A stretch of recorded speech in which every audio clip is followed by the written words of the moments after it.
Welcome back to our channel, where we provide updates and undisclosed narratives on Catherine, Princess of Wales, and her royal family.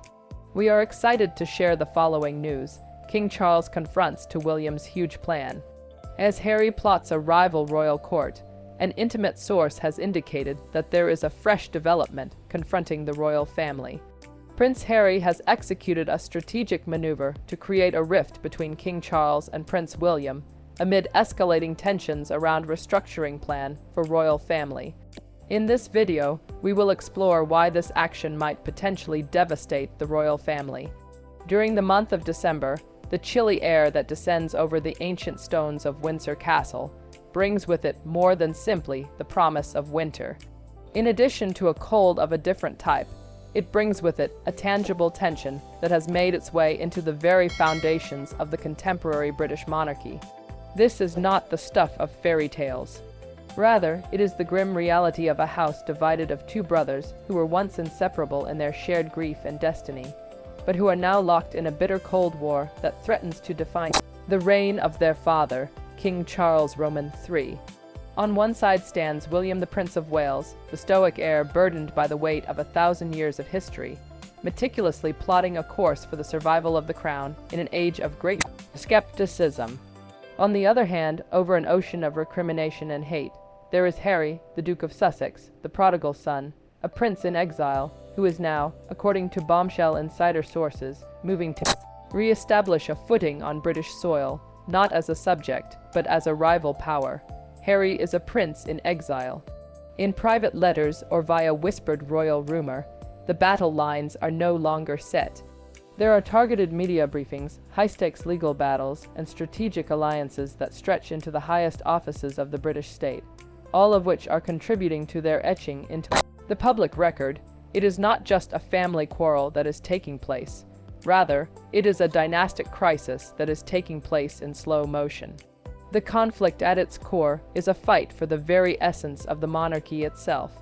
It is a conflict between the traditional practices of duty, caution, and distance on the one hand, and a new disruptive image of royalty that is driven by fame, emotional candor, and global activism on the other.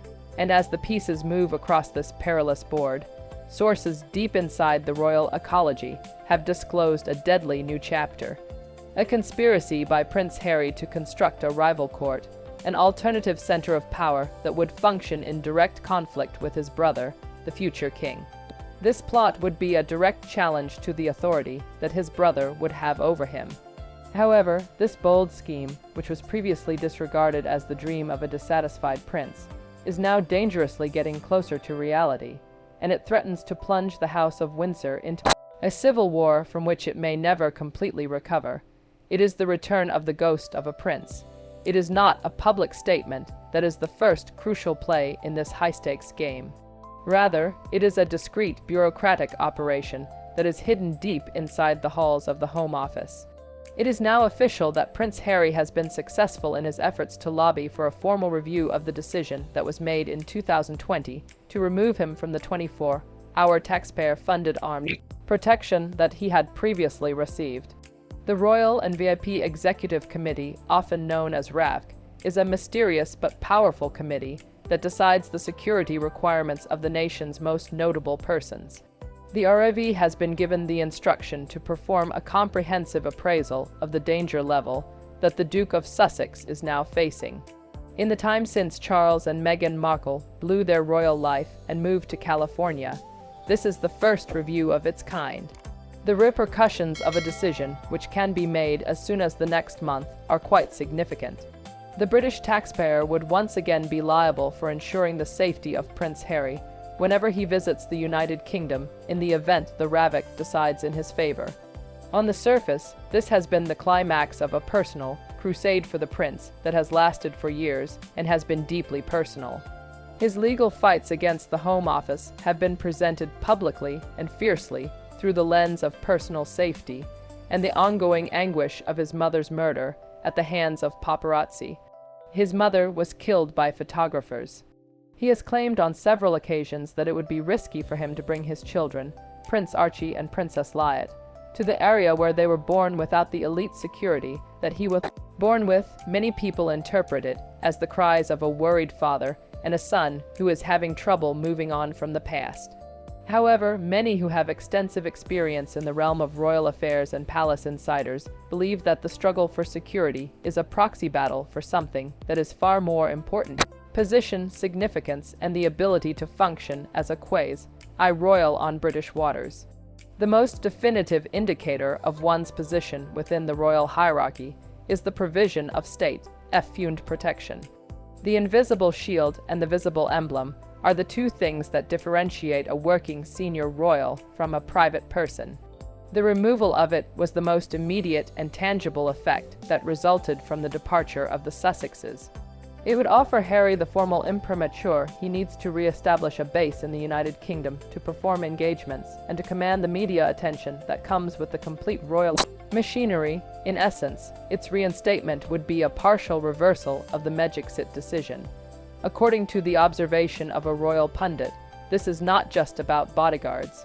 It is about legitimacy. It is the key that opens the door back into the public life he professes to loathe, but on his own terms. The procedure itself is a lesson in political manipulation that is beyond comprehension. Following his defeat in a high court case earlier this year, which he referred to as an establishment stitch-up, Harry seems to have found a more sympathetic audience under the new administration. The formal request for a review was submitted in the month of October, not long after Shabana Mahmud, the newly appointed Home Secretary, joined office. Now that information is being collected from the Metropolitan Police government intelligence agencies and Harry's own legal team, the scene is set for a judgment that has the potential to significantly change the landscape of the royal family. The implications are really significant. Under this arrangement, Harry would be able to function with the independence and safety of a senior royal without the responsibilities, scrutiny, or responsibility that come along with being a member of the Crown. It would offer him a platform, not just a presence, said a source close to the Prince of Wales's staff, who expressed their concern over the situation. A gambit of the king, a nightmare for the daughters. This security review is not just the consequence of Harry's continuous lobbying. Rather, it has gotten the implicit and perhaps active sanction of King Charles Roman III himself, according to the claim that is now circulating with growing confidence in royal circles. This allegation is the most explosive aspect of this developing story. It is quite improbable that the Home Office would undertake such a politically delicate and expensive assessment without receiving some kind of signal from the Queen. This is according to those who are in a position of authority. A person who had previously worked as an advisor at the palace noted that nothing of this size occurs in a vacuum.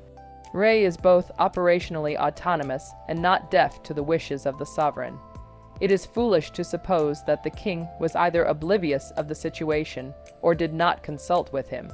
This claim shatters the carefully crafted facade of unity that existed between the king and his successor, therefore exposing a profound and perhaps fatal fracture line. As far as many who are close to Prince William are concerned, the possibility of his father allowing Harry to resume a formal public, facing position is nothing short of an absolute nightmare. William, more than anyone else, is aware of the existential dangers that are confronting the monarchy. To update the institution to make it relevant and valued in the 21st century, his whole public life has been a disciplined longer-term endeavor. He has been working toward this goal.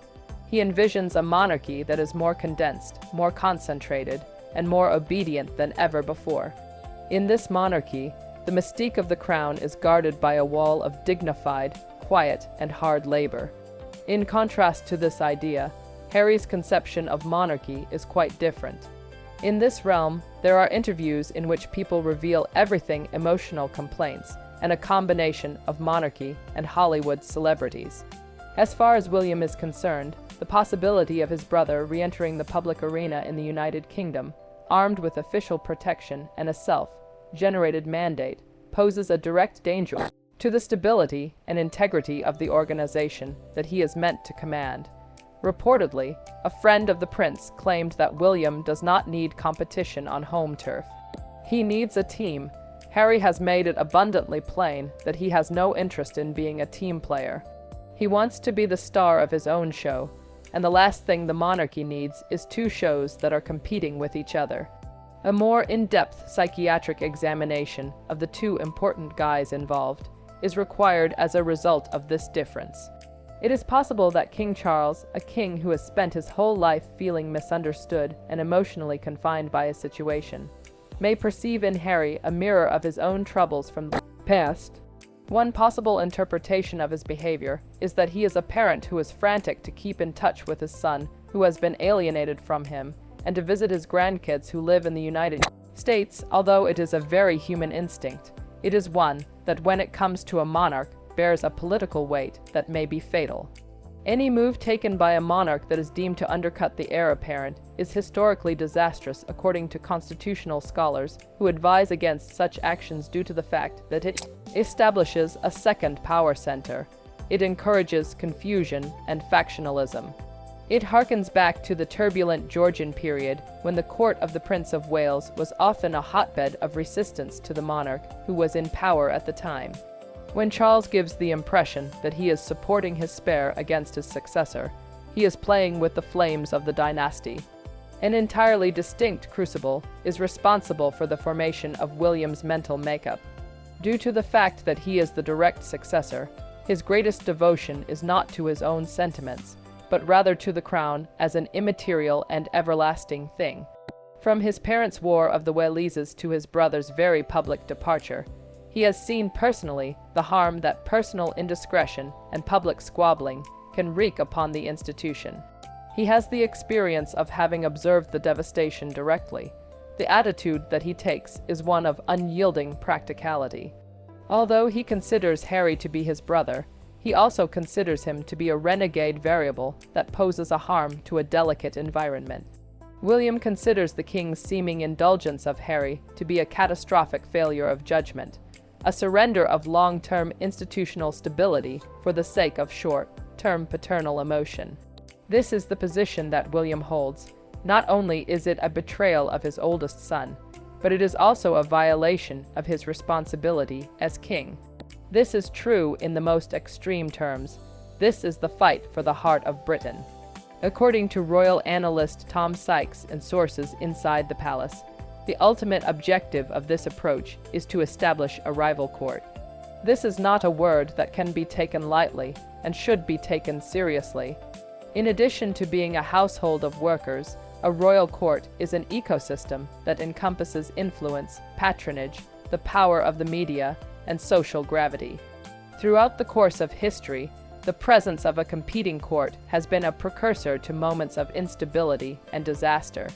It would be a formalization of the rift that already exists if Harry were to establish a permanent base in the United Kingdom, replete with an office communications staff and the security infrastructure of a working royal.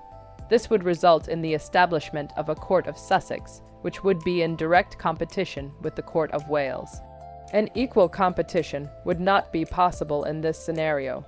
William's court, in its capacity as the apparent heir apparent, represents the government in waiting and the institution's anticipated future. There would be a court of personalities that revolved around Harry and Meghan's one-of-a-kind style of celebrity campaigning. According to Harry, his brother's portfolio does not include enough touchy royal work. The source material makes reference to this inadequate royal work. It is clear that there is a basic ideological conflict here. Global, progressive, and emotionally expressive are all characteristics of the Sussex model through the use of human narratives and partnerships with corporate giants such as Netflix and Spotify. It generates engagement. It is able to communicate effectively in the fields of therapy, trauma, and social justice. On the other hand, the Wales model is steadfastly nationalistic, traditional, and emotionally reserved for its participants. Long-term efforts focused in the United Kingdom, such as Homewards, William's mission to reduce homelessness, and Kate's work on early childhood development are the primary emphasis of this campaign. It is a paradigm of calm continuity, aiming to convince the people that the monarchy is a steady and unchanging foundation in a world that is in a state of turmoil. Both of these incompatible models would be forced into open confrontation on the same little island if a competing court were to be established. There would be a point of reference for each and every public activity. It would be necessary for the media to make a decision on which court to cover and which story to emphasize. The poisonous politics of loyalty would be something that public personalities and charitable organizations would have to manage. To put it another way, it would be like bringing the American celebrity culture of competing brands right into the core of the British Constitution. The long-term ramifications are quite concerning with regard to the continuation of the monarchy. The apparent unity of the institution, as well as its capacity to remain unaffected by interpersonal dynamics and political dynamics, are the sources of the institution's strength. It would be a perpetual taxpayer-funded civil war between the king's two sons that would destroy that illusion forever. It would reduce the House of Windsor to nothing more than another dysfunctional family wearing for celebrity and power. And it would leave the public wondering why they are paying for the luxury of seeing it crumble, confronted by a proxy war. While the major strategic maneuvers over security and prestige are being played out in London, a parallel war is being waged by proxy in the cruel trenches of public relations. This conflict may be more illuminating than the one that is taking place in London via proxy. The current drama that has engulfed Meghan Markle and her father, Thomas Markle, who is no longer in contact with her, offers an excellent and gloomy example of the strategies and mentality that are driving the operation in Sussex. It was on the evening of the Princess of Wales's annual Christmas carol service at Westminster Abbey when the event took place. An opportunity for Catherine to shine and portray an image of family togetherness and festive elegance. This has become one of the defining events in Catherine's royal calendar. It is a moment for her to shine. It was precisely at the time when photographs of the Wales family arriving were being made public to the globe that a narrative which had been briefed by Meghan's team started to surface throughout major media sources, following a medical incident that resulted in the amputation of her father's leg. The report said that Meghan had made contact with her father for the first time in years. The claims said that she had reached out to her father for the first time in quite some time. Any seasoned watcher of the media would have recognized the timing as being completely deliberate. She made a deliberate effort to take control of the news cycle, to create confusion, and to divert attention away from her sister-in-law while she was in the limelight. To add insult to injury, it was an attempt to refute a narrative that was misleading.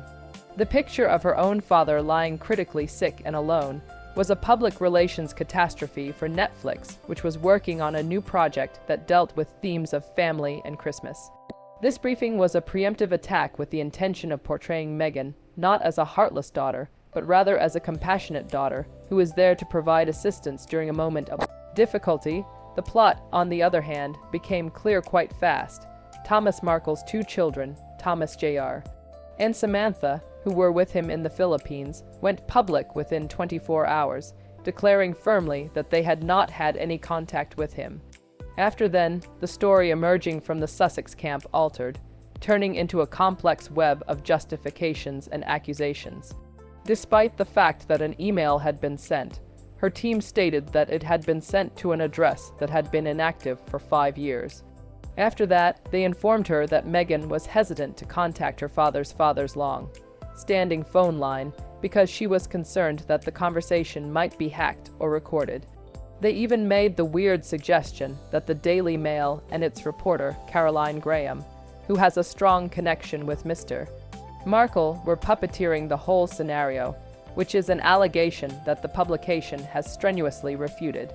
This episode shows a playbook of media manipulation, narrative control, and a profound paranoia that eventually proves to be self-defeating due to its inherent nature.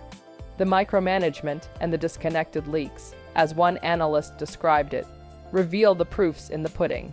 The urge to dominate and ruin Catherine's big night was so strong that it resulted in a badly executed strategy that broke apart under the slightest examination. The micromanagement and the disjointed disclosures illustrate this. It was only successful in confirming the most unfavorable opinions of the Duchess, which are that she is cunning, untrustworthy, and engaged in a relentless campaign against the family that she married into. On a more modest scale, it exemplifies the same disruptive and aggressive mentality that is now posing a danger to the monarchy on an institutional level. The Crown in trouble, a house that comes together.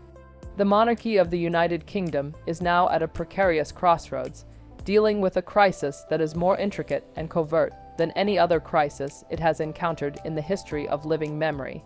It was a remarkable and stunning occurrence when the abdication occurred in 1936. In the 1990s, there was a number of marriages that ended in divorce, which were very destructive, but finally limited. There is a difference in the present crisis. The king himself is intentionally enabling a fundamental separation between the heir and the spare, whether by weakness or purpose. This schism is a slow-burning systemic rot that is causing the schism to develop. There are two paths that are vehemently opposed to one another that are pulling the future of the House of Windsor. William is a proponent of a road that involves returning to the fundamental ideals that he holds dear, which include responsibility, service, and the protection of an institution that he feels ought to be distinct from the cult of fame. There may be less glitz and glamour in the future, but he thinks there will be more substance and longevity. Prince Harry and Meghan Markle are the embodiment of the alternative route, which is a radical reimagining of monarchy as a platform for global influence, personal branding, and progressive campaigning. There are no geographical or historical constraints on this kingdom. Neither of these two perspectives can coexist. Through the formation of a rival court for the Sussexes that is situated in the United Kingdom and is protected by the state, that disagreement would become permanent and public. It would generate a dynamic that has never been seen before and cannot be maintained, compelling the people of the United Kingdom and the media of the rest of the globe to traverse a royal landscape that has two conflicting centers of gravity. This would make the family conflict more institutionalized, elevating the competition between siblings to the level of a matter of state. A tremendous amount of responsibility rests on the shoulders of the Prince of Wales. It is necessary for him to be ready to take charge of a historic institution, while simultaneously fighting a rearguard struggle against his own brother. Controlling a father whose parental sentiments may be blinding him to his constitutional commitments requires him to create an image of stability and firmness. He must do this while simultaneously controlling the father.